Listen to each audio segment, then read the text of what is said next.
Hi, this is Taurus Malhotra with The Big Scope, and I'm here with Akshay Nanavati of Fearvana, or I don't know if off Fearvana is the best description for you. That works. The man with Fearvana. So tell me, what is Fearvana?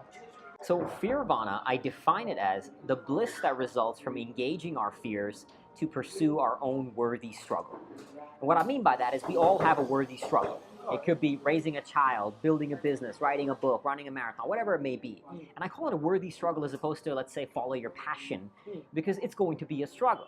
Okay. Right? When people say passion, it's like the idea is if follow your passion and life will be sunshine, rainbows, and unicorns, but it absolutely will not, right? It's going to be a struggle.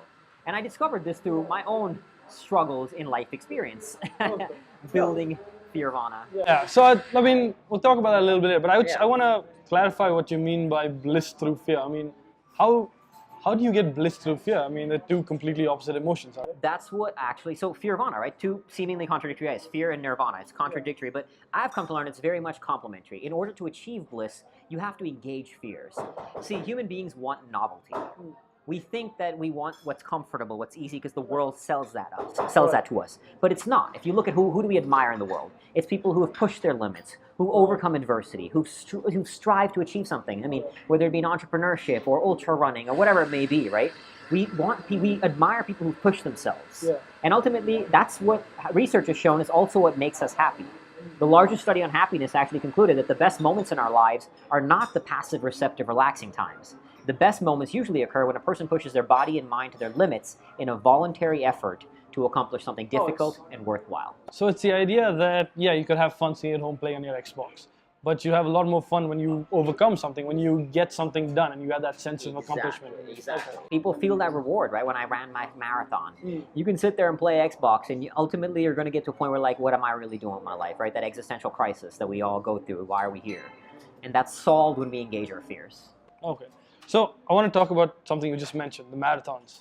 So as far as I can tell, what you've decided to do is run across every country on the planet. It's the idea. So why are you running across countries? So the idea came to me when I was seeking my own worthy struggle that would be something that would consume the rest of my life. I wanted a mission that would be lifelong, to kind of occupy every inch of my consciousness, to devote the rest of my being, my mind, body, spirit to. And running for me is my own spiritual peace. So I think every goal has a self goal and a greater than self goal. Okay. So the self goal is I like pushing my limits. I love traveling the world. I've been blessed to have visited 52 countries so far. Wow. So I want to travel the world, experience humanity in different contexts, and then push myself. So that's kind of the self. But the greater than self is obviously one to inspire other people, because I'm a poster child for stupidity and mistakes. I've made a lot. So I want to show people that if you can screw up in life, but you can still do all these amazing things. And two is I want to travel these countries and show the rest of our human family that no matter what, we're all part of that same human family. We have the same fears, the same desires. So when I run, I want to share people's stories. And I have amazing stories from all the countries I've run across so far. But share that, these people in these various countries might be a different race, different nationality, different sex, different religion, all kinds of stuff. But we have the same visions, the same dreams, the same fears. We're part of that one family. And that's really the vision, is to kind of create a sense of unity as a part of that. So I kind of understand what you're saying. So the idea that the struggles of someone, someone in Liberia, who's struggling to make ends meet, and someone on Wall Street, yeah, obviously they're different struggles, but the fear is the same, and the way to transition that fear into something else is similar. Exactly. Okay. Absolutely. We all have different struggles, of course, when in the context, but the core of it is very similar, and there's a humanity that we see when we see other people having the same fears. It sheds that sense of otherness. Ultimately, at the root of all conflict is an otherness, right? This person is other than me.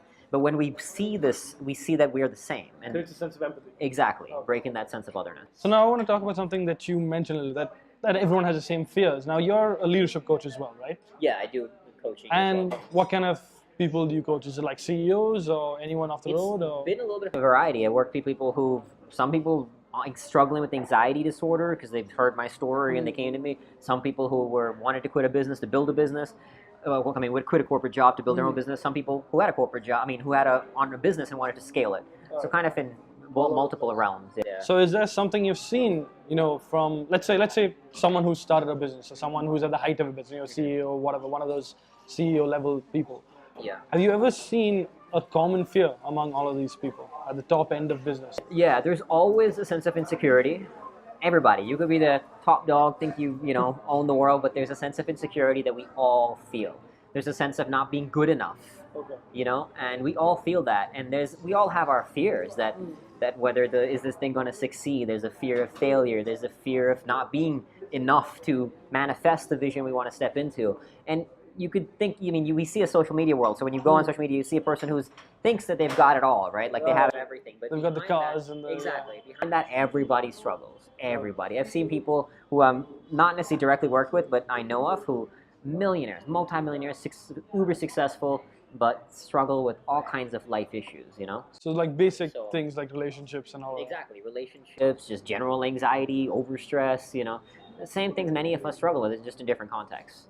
And you don't see that because, again, we only see the kind of people. Exactly. So now we've been mentioning this a lot. I'm sure people would like to know what exactly is your story.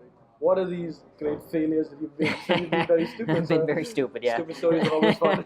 Exactly. It's been quite a journey to ultimately. This is ultimately what led me to the concept of Fearvana and my realization about that fear is the pathway to bliss. So when I was in high school in the U.S., I had moved from India, born here, moved in India to Singapore to the U.S., struggled with drug addiction for about a year and a half. Lost 2 friends to drugs. Wait, as a kid? In high school, I was about 15, 16. Okay. Lost 2 friends to drug addiction. Was very much headed down that path myself. I was in some bad ways. You can probably see some scars on my arm here. I used to cut myself, burn myself, just all kinds of silliness. Went to jail a few times. So, as I said, been through a lot. And then thankfully got out of that world, joined the Marines, and 2 doctors told me Marine Corps boot camp would kill me because of a blood disorder I was born with. Oh. So they said that because of the disorder I couldn't survive, but obviously I did. And not only did I survive, I thrived. I graduated infantry school as the honor graduate of my platoon, loved it. And then I started pushing myself. Through the Marines, I discovered, because obviously Marine Corps was tough, right, going to boot camp, but I discovered the value in struggle, the value in engaging struggle to test your own limitations, and ultimately discover you're capable of so much more than you think you are. Right. So from there I went mountain climbing, cave diving, rock climbing, skydiving. Outdoor sports became my playground. And then in 2007, I was deployed to Iraq for 7 months. I spent 7 months as an infantry non-commissioned officer with the Marines. So that means you were actually on the ground? On the ground in Iraq as an infantry role. So, interesting life experiences out there, as you might imagine. I struggled for the first few months. I still remember writing in my journal that I hated everything about this life out there. I expected it to be tough, but I wasn't going out there expecting to be a vacation, obviously. Yeah.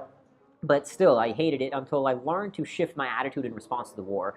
So for the last 5 months of my deployment, I thrived. I enjoyed. I found peace in war. What do you mean you change? How do you just change your attitude towards the war? So I came to realize that, sometimes life punches us in the face, and we can't control it when it does. Yeah. But the one thing we can always control is our attitude in response to life.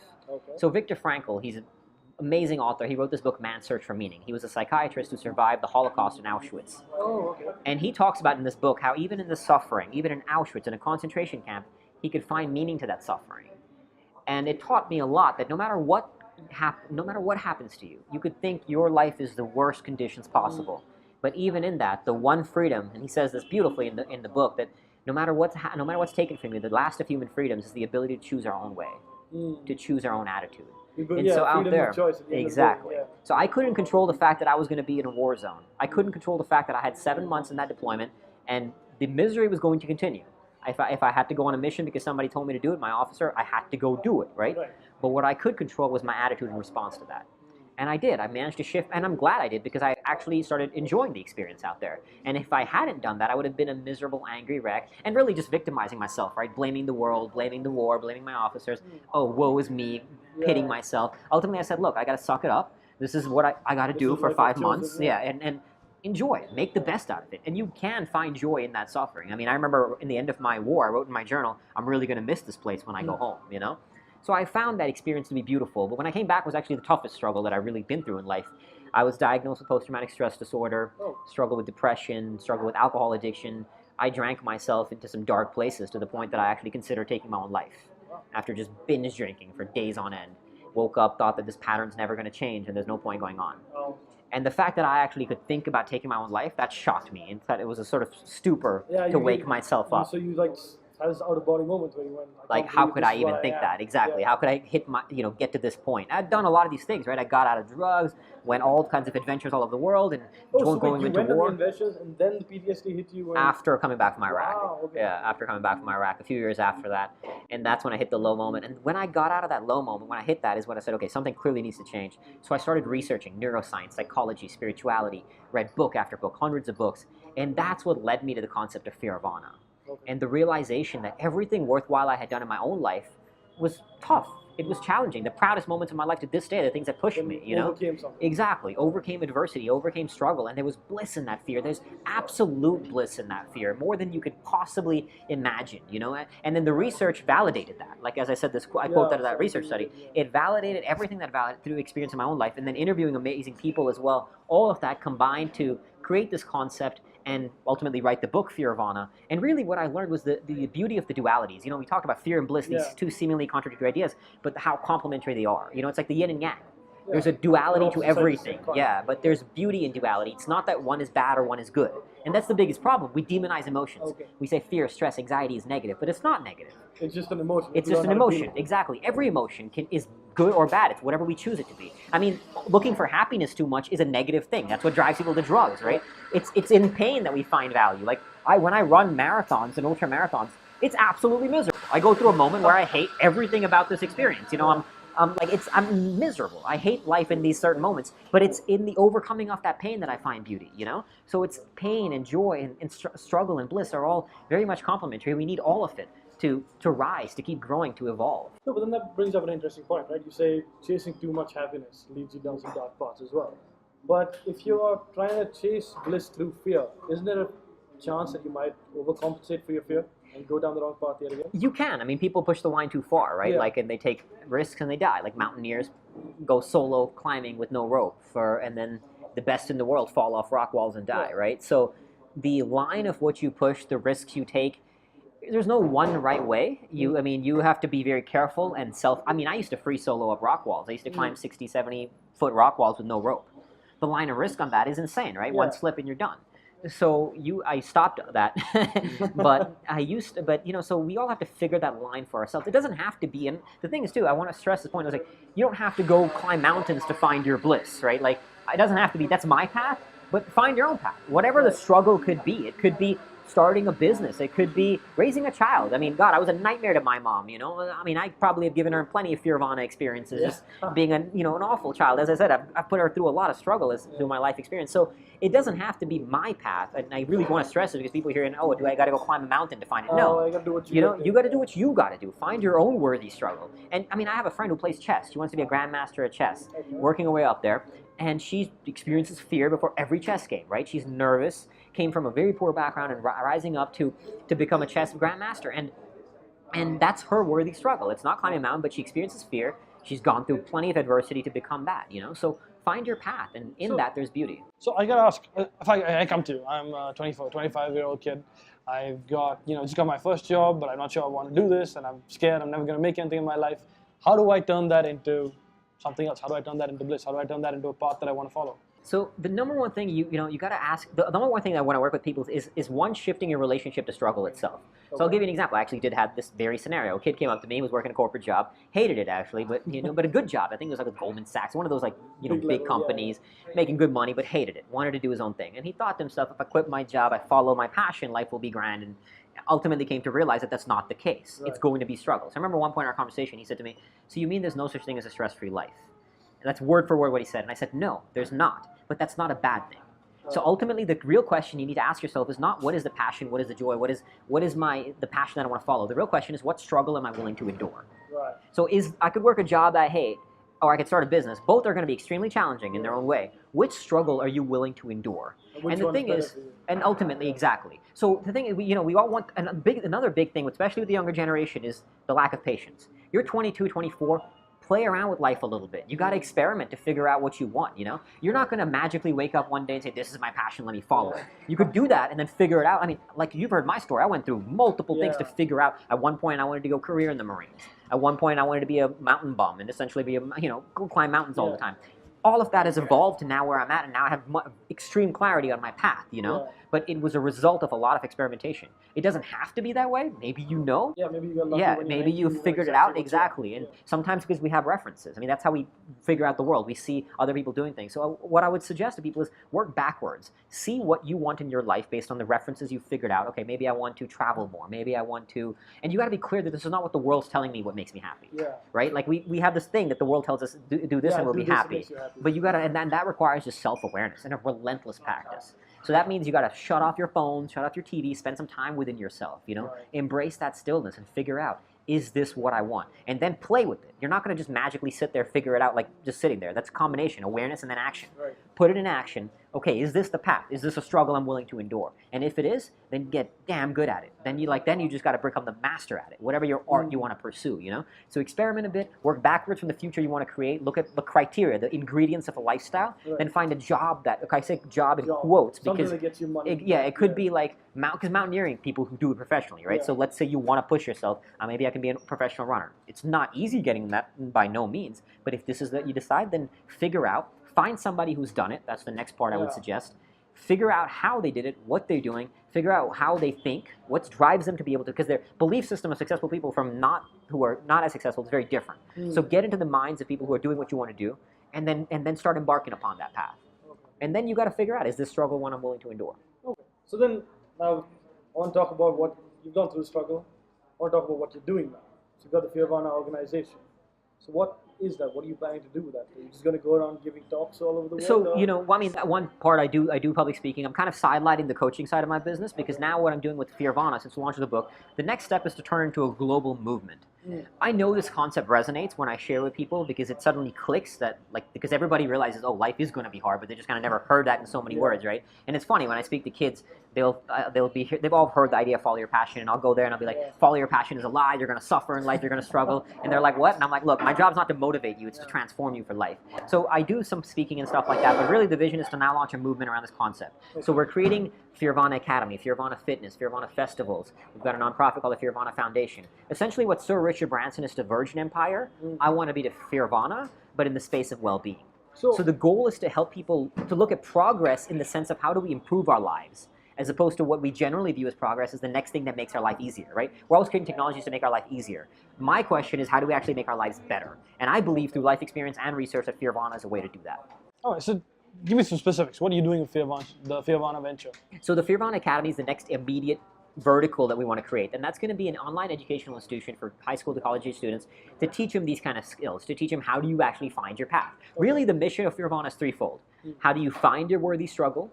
How do you live that worthy struggle? And how do you enjoy that worthy struggle? Okay. That's really what it boils. And if you think about it, that's life, right? Like if you find your path, you walk that path, and you actually enjoy that path. Because again, it is going to be hard, but enjoyment and struggle is not contradictory. People think if I say struggle and anxiety and stress and fear and suffering, that it means the opposite of joy, and that's not at all the case. I love suffering in the gym. Writing my book was brutal. One of the hardest things I've done. 3 years it took me to write the book. I didn't always enjoy it, but I love the creation that I've created. I know it's making an impact, right? So the third part is that enjoying the struggle and falling in love with the journey. Yeah. So, but do you think there's a market? Do you think people will come online and go online and spend, I don't know, half an hour a day trying to learn this? The idea is we want to kind of make it like a choose your own adventure style, so kind of a gamified. So you come in, start with the basics. Like everybody will start somewhere, and then depending on where your journey takes you, depending on what you're seeking, where you are in your life, it will take you down a different path. I don't know if you remember back when I was a kid, they had these choose your own adventure books. Right, yeah. You know what I mean? Like if you choose this path, kind of stuff, exactly. It'll take you down different. That's the vision. So wherever you are in your life, will guide you and create everything you need, essentially like a full-on life school, essentially, to guide you to keep reaching what I call the next awakening. There's always new growth to happen. Till the day we die, we can grow and evolve, right? So this is the toolkit to make that happen. So, okay, I just want to end this on something we were talking about earlier off camera. We're talking about, you're running across countries and you're going to Liberia soon. In October, yeah. In October, yeah. So you're going to Liberia and you said you want to make this different from the past. In the past, you've done them for yourself. You've done it with maybe a friend. You've done it with basic logistical support. Right now, you said you're going to Liberia and you're doing a week there with marathons every day. That's, tentatively, yeah. 6 around days. that, 6 to 8 days, yeah. So, but you want to change that. You want to make it an experience with the people. You want to make it immersive, something that brings out the side of Liberia that no one sees. Yeah. So what exactly are you doing there? What's so different? So we're going to get a local crew to film this, to make a documentary out of it. And we want to share stories from people there, because Liberia's gone through a lot of conflict. It's a post-conflict environment there. I mean, and everybody has a story within them that is their own superhero story. You know, everybody's gone through some struggle and risen above that. Everybody, I believe, has a hero within them that we want to tap into. We want to share that story, share that journey, show people, for that own individual, to help them actually discover, hey, I've gone through this, because often we're not really aware of it. Like you put it beautifully, you know, you said that we don't think of ourselves as having actually achieved anything, you know, and I want to help people, one, see that within themselves, and two, share these stories with the world, because that's how we break down barriers. You know, we break down that sense of otherness and show that there's these amazing journeys that we've all gone through. We've all gone through the same fears, the struggles, the joys. We all want the same things, and we all want to run away from the same things, really, at the core of it. And I want to share these stories with the world. I think it can tap into really the beauty of the human experience. So it's basically trying to show that Liberians are actually people, not just a country somewhere. And all of us, exactly. And all of us, whether I'm running across Liberia, whether I'm running across India. You know, even when I run across India, eventually, I'm not ready for that mileage yet. But I want to run from the southern tip, Kanyakumari, to the northern part of India. I'm thinking the Wagah border, or maybe somewhere in Kashmir, but I want to share amazing stories. Like, I've already thought of it. When I do it, I want to stay in the most luxurious hotels one day, and then stay in the poorest of the poorest in some corner in some village the next, you know, and show the contrast of life. Because India has, I think, some of the most luxurious hotels in the world, right? The opulence there. So I want to show the contrast of all of it and share some amazing stories on the way. Not just mine. The idea is to go from being the performer, now Fearvana is me, but to being the stage through which we can share other people's Fearvana journeys. Make it a platform. Exactly. Right now, it's just I'm the launch pad for Fearvana, but I don't want to lead from the front. I want to lead from the side. You know what I mean? I want to share other people's journey and help everybody experience their own Fearvana moments. Well, thank you so much for joining us. Thank you for having me. Inspiring conversation. Pleasure. Well, go out there and you should buy Fearvana by Akshay Nanavati. It's definitely one way to get your life started. Thank you so much. Honor to be here.